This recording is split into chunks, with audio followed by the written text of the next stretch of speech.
Hi students, welcome to the channel success वाला 9-10। आज मैं आपको क्लास 10 मैथ्स के फार्मूलाज का पार्ट 1 करवाऊंगा। इसके बाद 2-3 पार्ट्स में और मैं सभी फार्मूलाज को कवर करूंगा। तो स्टूडेंट्स, वीडियो को देखने से पहले चैनल को सब्सक्राइब कर लेना और बेल नोटिफिकेशन को ऑन कर लेना ताकि मेरी हर आने वाली वीडियो की नोटिफिकेशन आपको मिलती रहे। और स्टूडेंट्स, वीडियो को एंड तक जरूर देखना ताकि आपको यूजफुल नॉलेज मिल सके, और वीडियो को लाइक और शेयर भी कर देना। और स्टूडेंट्स, सभी स्टूडेंट्स प्लीज़ रिक्वेस्ट है मेरी आपसे कि सब्सक्राइब जरूर कर लेना, क्योंकि बहुत सारे स्टूडेंट्स ने सब्सक्राइब नहीं किया हुआ और देखते सभी लोग हैं, ज़्यादा लोग देखते हैं और काफ़ी ने सब्सक्राइब नहीं किया हुआ। तो प्लीज़ सब्सक्राइब जरूर कर लेना ताकि मेरा मोटिवेशन बना रहे और मैं ऐसी ही यूजफुल वीडियोज़ आपके लिए लाता रहूँ, और मैं आपको मैथ्स का पूरा सिलेबस कंप्लीट करवाऊँगा। तो चलो करते हैं शुरू वीडियो। तो ये है हमारा पहला चैप्टर है रियल नंबर। तो रियल नंबर में से जो हमारा मेन फार्मूला है वो है कि अगर हमें 2 नंबर्स का HCF और LCM दे रखा है, तो उसमें अगर वो HCF पूछता है, बाकी 3 चीज़ें दे रखी हैं, तो हम कैसे फार्मूला लगाएंगे इसमें। HCF multiplied by LCM is equal to first number A into second number B। यानी कि अगर हमें HCF निकालने को बोलता है, हमें LCM दे रखा है, फर्स्ट नंबर दे रखा है, सेकंड नंबर दे रखा है, तो HCF इक्वल टू क्या आ जाएगा। ये मेरा LCM इधर मल्टीप्लाई हो रहा है, इधर इसके डिवाइड में आ जाएगा, तो यानी कि first number into second number divided by LCM आ जाएगा। ओके, इसी तरह से अगर LCM निकालना है तो मेरा HCF डिवाइड में आ जाएगा, first number into second number by HCF, ये फार्मूला बन जाएगा। मतलब इसी फार्मूले से सभी फार्मूले निकल जाएंगे आपके। इसी तरह से अगर फर्स्ट नंबर हमें निकालना है तो जो मेरा सेकंड नंबर इधर फर्स्ट नंबर के साथ मल्टीप्लाई हो रहा है, मल्टीप्लाई वाला डिवाइड बन जाएगा, HCF into LCM by second number हो जाएगा। तो ये फार्मूला बन गया फर्स्ट नंबर के लिए। अगर हमें सेकंड नंबर निकालना है तो HCF into LCM divided by first number आ जाएगा। ठीक है, तो चलो नेक्स्ट है हमारा पोलिनोमियल वाले चैप्टर से। तो इसमें वो पहले तो डिग्री ऑफ पोलिनोमियल पूछता है कि जैसे मान लो वो आपको कोई पोलिनोमियल दे देता है कि 2x cube plus 4x square plus 1, कि इस पोलिनोमियल की डिग्री बताओ। तो वेरिएबल की जो सबसे मैक्सिमम पावर होती है वही डिग्री होती है वेरिएबल की। जैसे यहाँ पे x वेरिएबल है और उसकी मैक्सिमम पावर, सबसे ज्यादा पावर, सबसे बड़ी पावर 3 है, तो इसलिए पोलिनोमियल ऑफ डिग्री 3 है। ओके, दूसरा है 6x square plus 2x plus 1, तो इसमें x की जो मैक्सिमम पावर है वो 2 है, तो पोलिनोमियल ऑफ डिग्री 2 है। ठीक है, नेक्स्ट है कि वो पूछता है कि क्या ये पोलिनोमियल है कि नहीं। Whether 4x raise to power 3/4 plus 7 is a polynomial और नॉट, क्या ये पोलिनोमियल है या नहीं है। तो क्योंकि यहाँ x की पावर जो है वो फ्रैक्शनल है, 3/4 है, तो फ्रैक्शन में नहीं होनी चाहिए पावर होल नंबर में होनी चाहिए, 1 2 3 4 5 6 7 इस तरह से। So no, it is not a polynomial because here the degree is fractional and not a whole number. Next है हमारा इसी चैप्टर में से हमें k की वैल्यू फाइंड करने को आती है। जैसे मान लो हमें वो कोई पोलिनोमियल दे देगा, for example 5x square plus 3x plus k, ये पोलिनोमियल दे दिया, और आपको x की वैल्यू दे रहा -4 और कह रहा कि ये k की वैल्यू निकालो। तो हम क्या करेंगे, इस पोलिनोमियल को 0 के बराबर पुट करेंगे और x की वैल्यू रख देंगे इसमें। तो 5 इंटू x की वैल्यू हमें -4 दे रखी है, तो ये -4 उसका स्केयर है ऊपर, तो स्केयर कर दिया, plus 3 into -4 plus k equal to 0, तो ये आ गया 5 इंटू -4 का स्केयर हो गया 16, और ये plus into minus is minus, 3 4 12 plus k equal to 0। तो इस तरीके से 16 5 80 -12 प्लस k इक्वल टू 0, और इस तरीके से मेरा k जो आ गया वो आ गया मेरा ये +80, दूसरी साइड जाएगा तो -80 हो जाएगा, -12 मेरा दूसरी साइड जाएगा तो प्लस का 12 हो जाएगा। तो k इक्वल टू क्या आ जाएगा, -80 प्लस के 12 में मेरे पास एक नंबर माइनस का हो एक प्लस का हो, तो हम सब्ट्रैक्ट करते हैं, बड़े में से छोटे को सब्ट्रैक्ट करते हैं, तो वो आ गया मेरा 68, और बड़े वाला 80 है, इसके आगे माइनस है तो माइनस का आ गया, तो k की वैल्यू -68 आ गई। तो ये आएगा हमारा। दूसरा हमारा क्या आ सकता है इसमें कि भाई ये कोई ग्राफ दे दिया और ये एक्स एक्सिस को 3 पॉइंट्स में काट रहा है, 1 2 3, इसका पूछ लेगा वो कि how many zeros does the graph have, ये ग्राफ की कितनी जीरो हैं, इस ग्राफ की कितनी जीरो हैं, यानी कितने सॉल्यूशन है, कितनी जीरो है इस ग्राफ की। तो 3 आंसर है 3। क्यों है 3, क्योंकि ये ग्राफ एक्स एक्सिस को 3 पॉइंट्स में काट रहा है, 1 2 3, तो इसलिए इसके 3 जीरोस हैं, 3 सॉल्यूशंस हैं, 3 जीरोस हैं इसके। ओके, नेक्स्ट हमारा आता है relationship between the zeros and the coefficients of a polynomial. किसी पोलिनोमियल की जीरोस के बीच में, अल्फा बीटा के बीच में और कोएफिशिएंट यानी बी ए के बीच में क्या रिलेशनशिप होता है? If alpha beta are the zeros of the polynomial a x square plus b x plus c, then alpha plus beta is equal to minus b by a, यानी sum of zeros is minus b by a और alpha beta product of zeros is c by A.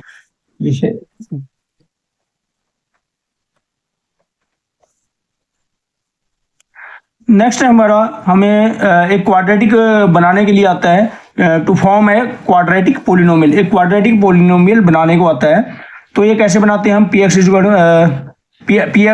Is equal to k into x square minus alpha plus beta into x plus alpha beta, यानी कि k into x square minus sum of zeros, alpha plus beta क्या है? Sum of zeros, into x plus alpha beta यानी product of zeros. चलो आगे next है, तो ऐसे हमारा ये पोलिनोमियल बन जाएगा। नेक्स्ट है हमारा, देखिए ये टेबल देखिए आप, ये देखिए नेक्स्ट, ये हमारा पेयर ऑफ लाइंस दे रखा है मेरे को। वहाँ दो इक्वेशन दे रखी, एक लाइन की इक्वेशन ये है x minus 2y equal to 0 and 3x plus 4y minus 20 equal to 0। तो यहाँ पे इसमें ये पूछ लेगा कि ये दो इक्वेशंस दे रखी है हमें कि ये इनके कितने सॉल्यूशन हैं और क्या ये कंसिस्टेंट है या इनकंसिस्टेंट है, ठीक है। तो उसके लिए कैसे करना होता है हमें? देखो इसका ये होता है मेरा A1, ये होता है B1, ये होता है C1। वैसे ये वाला A1 है, ये A1 है, ये A1 है, ये B1 है और C1 तो इसका जीरो है ही नहीं, इसमें C1 कांस्टेंट वाली टर्म ही नहीं है, ठीक है। और इसका A2, B2 और ये C2। x का जो कोएफिशिएंट है, x के आगे जो लगा है वो A2 है, y के आगे जो लगा वो B2 है और ये C2 है, ठीक है। इसी तरह से इसमें ये A1, B1, C1 और A2, B2, C2। तो चलिए हम A1 बाई A2 कैलकुलेट करते हैं। A1 है 1 और A2 है 3, तो 1/3 आ गया। B1 बाई B2 कैलकुलेट करते हैं। B1 है मेरा -2 और ये है मेरा +4, तो -2/4 हो गया, 1/2 आ गया, -1/2 आ गया। इस तरह से C1 बाई C2 है, C1 इसमें 0 है और C2 है हमारा -20, तो 0 बाई -20। तो जब ऊपर 0 आ गया तो वो 0 ही होता है, नीचे जो मर्जी होता रहे, प्लस का माइनस का जो मर्जी होता रहे, जब ऊपर 0 है तो 0 ही आता है, तो 0 आ गया इसका। C1 बाई C2 मेरा 0 आ गया। तो मैं देख रहा हूँ कि यहाँ पे मेरा कंपेयर द रेशियो कंपेयर करो, A1 by A2 is not equal to B1 by B2। मेरा A1 बाई A2 तो है 1/3 और मेरा B1 बाई B2 है -1/2, तो दोनों बराबर नहीं है। जब दोनों बराबर ना हो, यानी A1 by A2 is not equal to B1 by B2, तो इंटरसेक्टिंग लाइंस आती हैं। ग्राफ के ऊपर इनका ग्राफ प्लॉट किया जाए, दोनों लाइंस का ग्राफ प्लॉट किया जाए तो इंटरसेक्टिंग लाइंस आती हैं, काटने वाली लाइंस आती हैं दो, एक पॉइंट पे जो काटती हैं, यानी एक यूनिक पॉइंट पे काटती हैं, यूनिक सॉल्यूशन होगा इनका।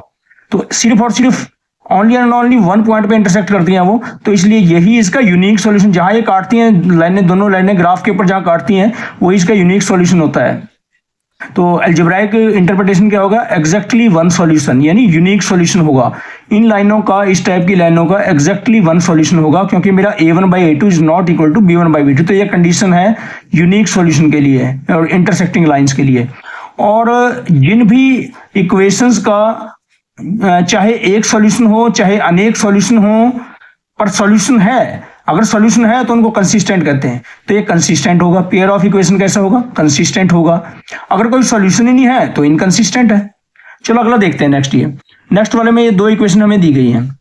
ये है मेरा A1, B1, C1, A2, B2, C2। तो A1 बाई A2 कितना है मेरा? 2/4 यानी 1/2 आ गया काट के इसको। B1 बाई B2 ये है मेरा 3/6, तो इसको भी मेरा सॉल्व करके सिंप्लीफाई करके 1/2 आ गया। C1 बाई C2 को कैलकुलेट कर लो, ये C1 है, C2 -9 बाई -18, तो ये कट के मेरा 1/2 आ गया। तो मेरा a1/2 1/2, b1/2 1/2, c1/c2 1/2, तो तीनों बराबर हैं। तो जब मेरे तीनों रेशियो बराबर हों, यानी a1/a2 is equal to b1/b2 is equal to c1/c2, तो कैसी लाइंस होंगी? कोइंसिडेंट लाइंस होंगी। कोइंसिडेंट लाइन का मतलब कि अगर ग्राफ पेपर पे प्लॉट किया जाए, इस लाइन का ग्राफ और इस लाइन का ग्राफ पेपर पे प्लॉट किया जाए, तो दोनों लाइनें एक दूसरे के ऊपर आएंगी।